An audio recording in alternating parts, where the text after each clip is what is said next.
Memasuki musim tanam di Kabupaten Aceh Jaya tahun 2022, jumlah permintaan pupuk oleh petani terjadi peningkatan. Meningkatnya permintaan pupuk kali ini terutama untuk pupuk bersubsidi, di mana banyak petani digunakan untuk bercocok tanam.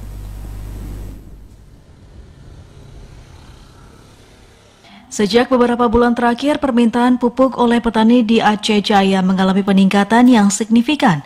Terjadi peningkatan disebabkan sejumlah daerah mulai memasuki musim tanam, terutama petani padi.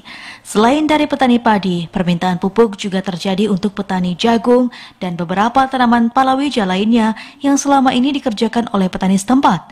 Dikarenakan pihak pedagang pupuk sempat kewalahan untuk menyediakan karena permintaan oleh pihak petani terus terjadi peningkatan.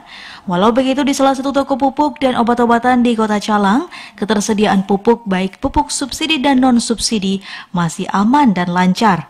Para pedagang memastikan untuk ketersediaan pupuk terutama pupuk subsidi masih aman dan belum mengalami kelangkaan, sehingga para petani tidak perlu khawatir terhadap kekurangan pupuk di pasaran. Apalagi yang dapat membeli pupuk hanyalah petani yang masuk dalam kategori ERDK atau petani yang hanya memiliki lahan di bawah 2 hektar yang berhak menerima pupuk subsidi.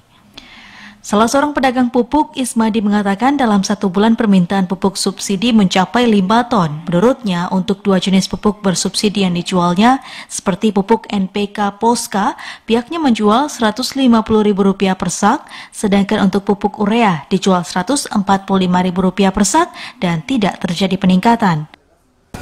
Alhamdulillah masih cukup subsidi sekarang urea dan NPK.